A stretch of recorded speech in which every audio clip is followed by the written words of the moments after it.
అంటూ ప్రతి ఒక్కరూ జపం చేస్తున్నారు. టికెట్ రేట్స్ ఎంత ఉన్నా కానీ ఫ్యాన్స్ మాత్రం ఎక్కడ తగ్గడం లేదు.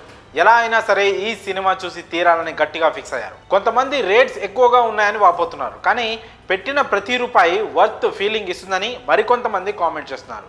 మరికొద్ది గంటల్లో థియేటర్స్లలో రచ్చ మొదలవుతుంది. అయితే ఆల్రెడీ ఈ సినిమా కథ గురించి రకరకాల అంచనాలు ఉన్నాయి. అసలు సినిమాలు అంత వర్త్ ఇచ్చే అంత కంటెంట్ ఏముంటుంది, పుష్ప 2లో సుకుమార్ ఏం దాచుంచాడు, ఈ విషయాల గురించి ఓసారి చూసేద్దాం. ఇవి తెలియాలంటే ఒక్కసారి పార్ట్ 1 రీకాల్ చేయాల్సిందే. ముఖ్యంగా వీటిలో గుర్తుపెట్టుకోవాల్సిన పాయింట్స్లలో మొదటిది పుష్పరాజ్ ఇంటెలిజెన్స్. పుష్ప ఒక సాధారణ కూలీగా తన జర్నీని స్టార్ట్ చేస్తాడు, కానీ చాలా ఇంటెలిజెంట్. ఎర్రచందనం కూలోడి కింద మొదటి రోజు వెళ్ళినప్పుడు బలంగా ఉన్న వేర్లను గమనిస్తాడు. ఎప్పుడైతే పోలీసులు వస్తున్నారని తెలుస్తుందో వాటిని దాచేస్తాడు. ఎర్రచందనం లోడ్ పోలీసులకు దొరికిపోయినా సరే అక్కడ కూడా తెలివితేటలను ఉపయోగిస్తాడు. ఆ తర్వాత కూలోడి కింద వచ్చిన డబ్బులు తీసుకోకుండా డబ్బు తక్కువైనా సరే పార్ట్నర్ కింద ఎంత వస్తే అంతే తీసుకుంటాడు. ఎందుకంటే కూలోడి కింద ఎక్కువ తీసుకున్నా సరే తక్కువగానే చూస్తారు. అదే పార్ట్నర్ కింద తీసుకుంటే మాత్రం ఈక్వల్ ఇంపార్టెన్స్ ఉంటుంది. సో ఇక్కడే పుష్పరాజ్ తెలివితేటలు ఏంటో అర్థమైపోతుంది. అలాగే మూవీ బ్యాక్డ్రాప్ 1998 టైంలో జరిగినట్లు చూపించారు. కాబట్టి అప్పట్లో మొబైల్స్ ఎవరి దగ్గర ఉండేవి కావు. ఎవరి దగ్గర ఎక్కువ డబ్బు ఉంటుందో వాళ్ళే మొబైల్స్ మెయింటైన్ చేసేవాళ్ళు. అందుకే మంగళం శ్రీను, కొండారెడ్డి దగ్గర మాత్రమే మొబైల్స్ ఉండేవి. పుష్ప కొండారెడ్డికి పార్ట్నర్ అయ్యాక మొబైల్స్ వాడడం మొదలు పెడతారు. తన స్థాయిని పెంచుకుంటాడు. ఆ తర్వాత ప్రతి సీన్లోనూ పుష్ప తెలివితేటలు ప్రదర్శిస్తూ సిండికేట్కు హెడ్ అవుతాడు. సీక్రెట్గా సరుకును తరలిస్తూ ఎవరికీ చిక్కడు. దానిని ఎవరూ పసిగట్టలేకపోయేవారు. సాధారణ కూలీ నుంచి సిండికేట్ హెడ్గా అవ్వడానికి ఇన్ని తెలివితేటలు ప్రదర్శించడంతోనే పుష్ప ఏంటో అర్థమవుతుంది. ఇక పార్ట్ 2లో అంతకు మించి బిజినెస్ జరుగుతుంది. ఇక్కడ ఎన్ని తెలివితేటలు ఉపయోగిస్తాడో ఎవరి ఊహలకు అందట్లేదు. తెలియాలంటే సినిమా ఖచ్చితంగా చూడాల్సిందే. ఇక రెండో విషయానికి వస్తే మైథలాజికల్ రిఫరెన్స్. పుష్ప క్యారెక్టర్ డైరెక్ట్గా కర్ణుడి రెఫరెన్స్ ఎక్కువగా ఉన్న క్యారెక్టర్లా అనిపిస్తూ ఉంటుంది.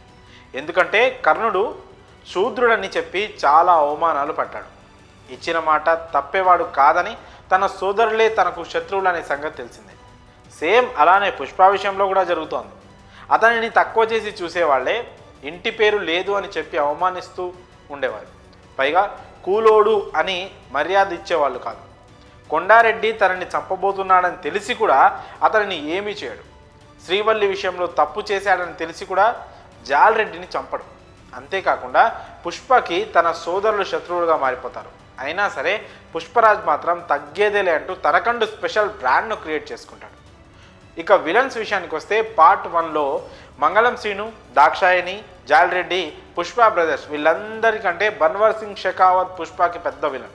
వీళ్ళందరితో ఫైట్ చేసి గెలుస్తాడు. ఇక ఇప్పుడు పార్ట్ 2లో అంతకు మించిన శత్రువుల సమూహం ఉండబోతుందట. సో ఖచ్చితంగా ఇక్కడ ఇంకాస్త ఎక్కువ విధ్వంసమే జరగబోతుంది. వీళ్ళందరినీ ఎదుర్కొని పుష్ప ఎలా రూల్ చేస్తాడు అనేది చూడాలి. ఇది మాత్రమే కాకుండా తన ఇంటి పేరు, ఐడెంటిటీ విషయంలో ఫ్యామిలీతో ఉండే ఆ కాన్ఫ్లిక్ట్ను ఎలా ఫేస్ చేస్తాడో కూడా పార్ట్ 2లో ఉండబోతుంది. సో ఇలా చూసినట్లయితే పుష్ప పార్ట్ 1లో చూపించింది జస్ట్ శాంపిల్ మాత్రమే అనిపిస్తోంది. అసలు కథ, అసలు పుష్పరాజ్ ఫైర్ ఏంటో పార్ట్ 2 కోసమే సుక్కు దాచి ఉంటాడేమో అనే కథనాలు వినిపిస్తున్నాయి. ఇవన్నీ తెలియాలంటే ఖచ్చితంగా Pushpa 2 world for mass experience చేయాల్సిందే. మరి ఈ విషయంలో మీ అభిప్రాయాలను కామెంట్స్ రూపంలో తెలియజేయండి. ఆగమనానికి ఎంతో సమయం లేదు. ఎప్పుడెప్పుడు ఈ సినిమాను చూద్దామని ప్రేక్షకులు 1000 కళ్ళతో ఎదురు చూస్తున్నారు. టికెట్స్, బుకింగ్స్ అన్నీ కూడా హాట్ కేకుల్లో అమ్ముడైపోతున్నాయి.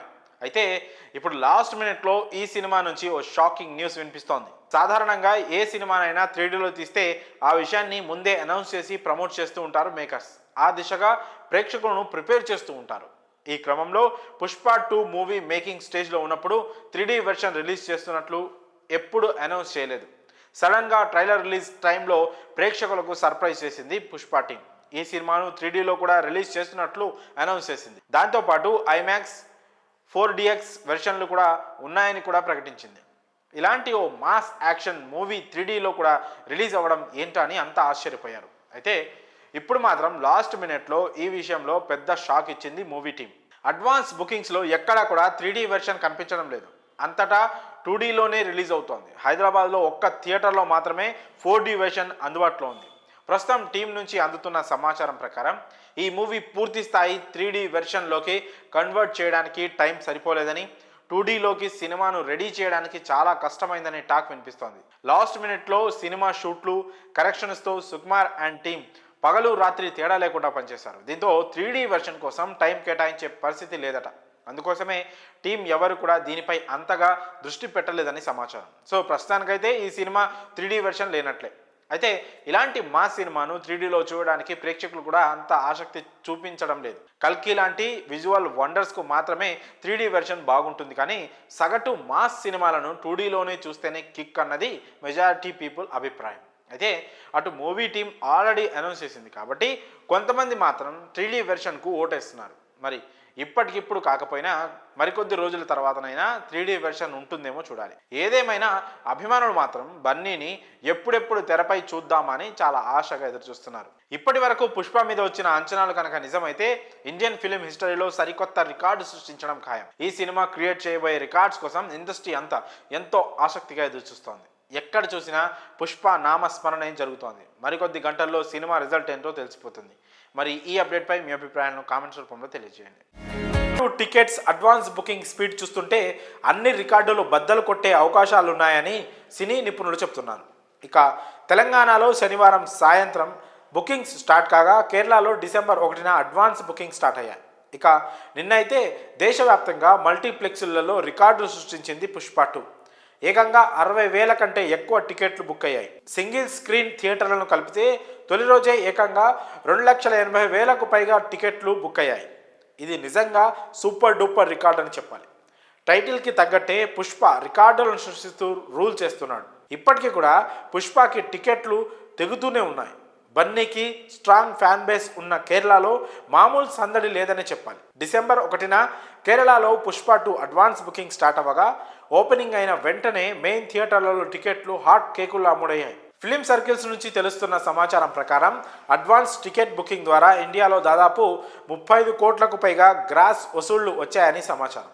ఇక ఓవర్సీస్ వరల్డ్ వైడ్గా అయితే ఏకంగా 40 కోట్ల పైగా గ్రాస్ కేవలం అడ్వాన్స్ బుకింగ్స్ రూపంలో వచ్చినట్టు తెలుస్తోంది.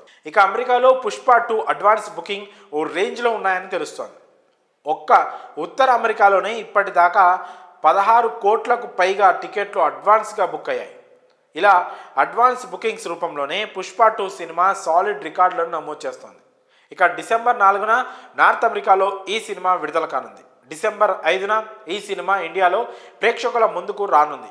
తెలంగాణలో కూడా పుష్ప 2 బెనిఫిట్ షోస్ పడనున్నాయి. దీంతో ప్రీమియర్స్తో కలిపి ఈ సినిమా మొదటి రోజే ఖచ్చితంగా 160 కోట్ల నుంచి 200 కోట్ల దాకా వసూళ్లు రాబట్టే ఛాన్స్ బలంగా ఉందని తెలుస్తోంది. ఈ నెంబర్ పెరిగినా కూడా ఏమాత్రం ఆశ్చర్యపోనక్కర్లేదు. దీంతో ఈ సినిమా ఖచ్చితంగా పాత రికార్డులు బద్దలు కొట్టడం పక్కా అని తెలుస్తోంది.